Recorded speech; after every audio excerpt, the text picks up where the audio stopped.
Spooky, Then- spooky. Yeah.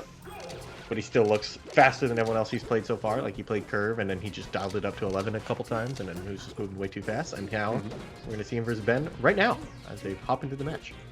All right, so Ben versus Bobby. Feel like this has happened a bunch.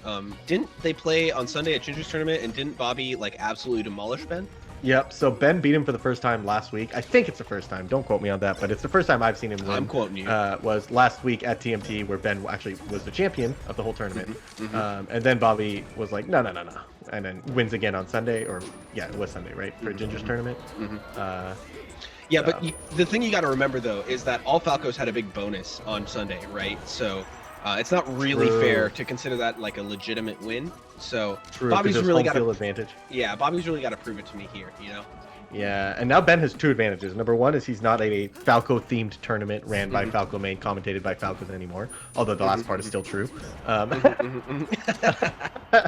The flip side, though, is that there was also just a video release on how to defeat Falcos on Slippy. So, yeah. The SSBM Kira video that's just a lesson on how to beat Raptor. Yeah, thanks for that, Kira. Really appreciate it. Kadoran earlier mentioned the video, and he was like, yeah, I was watching that video and asking myself, like, does my Falco do these things? And I was like, I don't think so. No, I don't think I do that. And I was like, oh, nice. So the opposite of Raptor's reaction. Yeah, no, oh my God. While we were talking about that, Ben just steals stock after stock. Bobby really couldn't get anything started. Yeah, closes out the third stock, which is enough to have Bobby say, I don't feel like making a 4-stock comeback, and just quits out. Yeah, and that's fair. I mean, I was actually a little bit surprised to see Bobby go to Battlefield game 1. Usually that's sort of considered like the Sheik stage, though it's not really bad for Falco either. But now he's going to get a much more advantageous stage here for game 2. Yeah, so is this... No, this is not a matchup that kind of matters, that you don't get FD as a potential starter anymore, because Sheik's going to ban FD in Pokemon anyways. So, yeah. So I think that he's kind of just probably didn't think too much about it and just went to Battlefield. So. Yeah. Ooh, finds the Waveland off back air, though. Nice, closes out the edge guard. All right, Bobby making a much quicker open up than last game. Finding that early kill and only taking 17%. Eats a Nair on the way in, but just forces his way in after anyway. He just keeps pressing forward, and Ben wasn't ready for it. Yeah. And look at this combo. This really showcases how hard it is for Sheik to get the right moves at low percents. Like, Bobby just brute forces his way through, tanks a few hits, finds a combo of his own, and actually converts it all the way to a kill. So this, like, the cost of Ben getting some damage to get Falco past 40% was an entire other stock, right? So the power of CC. Right, and so here, Ben finally has gotten Bobby up to that percent where he doesn't have to worry, but Bobby is still just playing this really clean. Look at that, wave dash forward out of shield, West shine, wave dash forward, shine again, and that's how he finally got the opening. This game is a statement in response to the statement that last game was, right? Like, this is just pretty brutal. We even saw that tech skill in the, like, back-to-back shield situation. He just does shine out of shield, shine, turn around, grab, and it was like, ooh, okay, you're just immediately getting pressured, right? So... this game causing a huge swing in the predictions. It was largely in Ben's favor, and suddenly in the last minute or so has swapped into Bobby Big Balls' favor. Fair weather fans. Mods, cancel the bet. Give me all the points. I think that's the only fair way to close this out. Yeah, Mods, I think we can all agree that Raptor deserves, you know, all the points put in so far. Yeah. Ooh, Ben, unlike Bobby, he wants to play this out, and he's trying to make it kind of interesting here. Oh, God. Okay. And this is the other thing about Bobby, right? Like, when he's got a big lead like this, he wants to posterize you, you know? Yeah. And so, like, I feel like Ben playing this out kind of makes sense, and Bobby needs to, like, take it serious pretty quick here. Come on. I mean, he's thrown almost every 3-stock lead he's had this tournament, so... Kadoran at one point was like, what do you think are the odds that he throws a set? He was up 4 stocks to 1. And I was like, 60%. And it went down to last stock with Bobby at 50% or something. And we're like, oh my God, I was joking. Come on, Bobby, don't make me a liar, please. Please. Oh my God, here's the grab. Up smash, yeah. Okay. Good tech choice there by Bobby. Just like that, he's past the 40%. Now he's at dash tech range. Finds the shield. This could be it. Huge comeback if this happens. Finds the needle, but the side B hits him. This could be the edge guard. The slow get up, but Bobby's too far away to get the punish. Oh my God. Oh, he gets the shield on the get up attack. Here we go. Okay, this time he shields the get up attack. Ben showing Bobby how it's supposed to be done. Ben goes for the down smash on the tech chase. Oh, the spot dodge shine! Oh, late nair, spot dodge shine, a classic. That's one way to deal with, Tiny Shine's hitbox. The fact that people can shield grab and beat Shine. I just have my most recent tweet showcasing that. And instead of Shine, you can just spot dodge the grab and then find the Shine afterwards. Yeah, and okay, kind of a meme, right? To go for nair, spot dodge, Shine. But we had seen Bobby, be sort of full tilt all the way in that whole time, since you had a 4-stock to 1 lead. And we had seen Ben getting a ton of punishes off shield grab. So, as much as that was kind of a meanie way to close out the stock and the game, it sort of makes sense from a conditioning perspective, as silly as that is. So I don't mind it that much, honestly. Yeah, it's also, unironically pretty good at space. If you space an aerial, and they're mashing shield grab as fast as possible, you actually, if Shine is out of range, you don't have that many ways to avoid the aerial, or to avoid the grab, I mean. You do a late nair, and Shine will miss. It's like, what else are you going to do to dodge the grab? Maybe you can dash back, but sometimes you can't even do that, because Falco dash is slow, right? So spot dodge is you must do it to dodge the grab that is coming. So. well, you know what aerial spot dodge is, right? What's that? That's the mango. Okay. He actually, once upon a time, used to spam it against Marth. Yeah. So that's where, I learned that, this is an acceptable option that you can use. So I've always thought of it as the mango. Definitely, mango doing options does not make them acceptable. I will say that. I love this. Bobby goes for, a pretty ridiculous suicide dare to close out that last stock. And then after being so willing to trade stocks, they both do the quote-unquote optimal thing of chilling on the angel platform for as long as possible. Yep. Honestly, the stock trade might have been optimal too. It's just I agree. I think it was good, given the percentages and the fact that Bobby was already up a stock. Oh, if he gets to turn around up tilt, that would be spooky.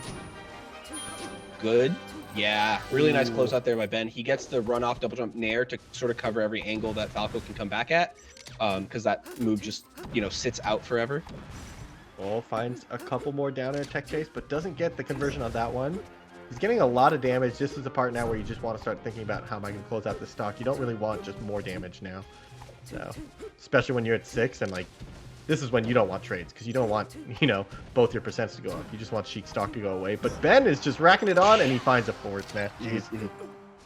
I do like that option by Bobby. Oftentimes Bobby will go for the really precise, really technical thing to get the hit. And in this case, he's willing to just go for the big hit and call out Ben's DI.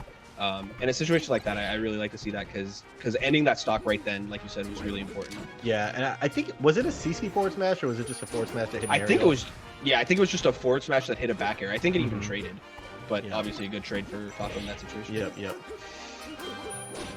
Ooh, sneaks his way past the lasers, hits a side B, and goes for a suicide down there. That one, maybe not as optimal as the previous one, as it definitely was not guaranteed, but maybe a worthwhile read to go for. And he takes the stock first anyways, and closes out the game. So Bobby is now in the lead. Yeah, 2 games to 1 here. Bobby looking pretty strong that game.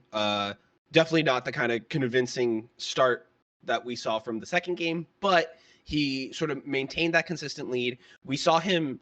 I think what I liked about that game is he played with the lead very effectively, right? He took the first stock, then he was willing to suicide high percent versus low percent the second stock, and then he went for trades, sort of mashed his forehead against Sheik to take advantage of crouch cancel percent, and ended up getting the game for it. So I like it. Definitely pretty clean. He definitely has a way with utilizing his low percents, because he kind of brute forces his way in, whether he has whether it's even or he has the lead. Very good use of low percent, and then obviously his insane punish game tends to be kind of work in tandem to allow him to get those leads. So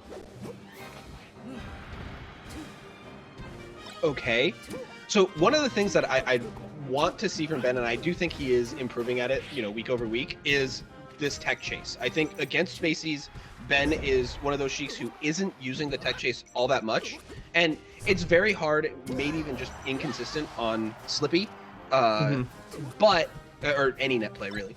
But I do think that it's a really important part of Sheik's punish game at early percents. You know, being able to skip the 0 to 40 if you get one grab is such a big deal in this matchup. And the fact that Ben often doesn't get to do that, I do think is it's at the point where it might be his biggest problem in the matchup right now. Yeah, and I have so much sympathy for that one because I actually just, it's like so impossible. Like, not, it's like so hard even offline. Like there's like 2-3 people in the world who can do it, and then online, like those 2-3 people quit that play. You know. Those babes. It's just actually like that hard to do, I feel. So I mean, he's getting quite a lot. I know recently we saw J-Mook kind of get quite a lot off of his grabs, doing like low percent. Bobby again, not playing out the entire stock. Oh man, going straight to game 5. That one wasn't even that big a lead. I feel like that's an easy comeback for him. Yeah, I think Bobby definitely, you know, could have if he had to, but decided he didn't want to. I think he knows he has a really strong counter pick ready to go here, and wants. I think he wants to make a statement here, right? We'll see if it backfires. Yeah, definitely could. So far, is backfiring.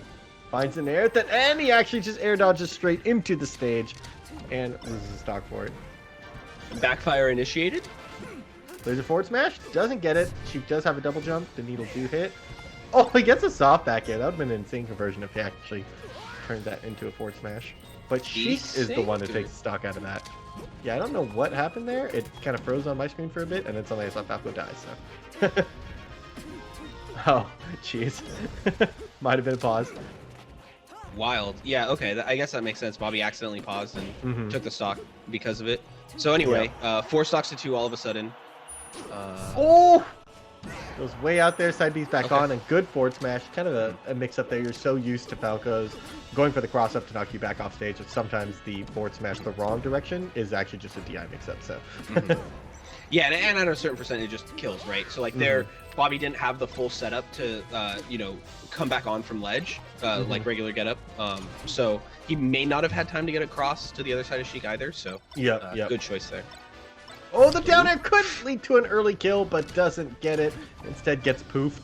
And, dude, I remember an old fiction tweet that was like, every single time Sheiks hit a poof, they gain a burst of confidence. They're just like, wait, my recovery works? Yeah, their tech chase for the next, like, 30 seconds is buffed, too. Like, they hit a poof, they tech chase grab you out of it, and they get at least the next 2 to 3 down throws, because they have this burst of confidence, you know? All right, so Bobby, he's brought it back a little bit. It's 2 stocks to 1, both at low percent. But Bobby's already sort of been pushed out of this crouch cancel percent. Yeah. And the triple dash attack. And Bobby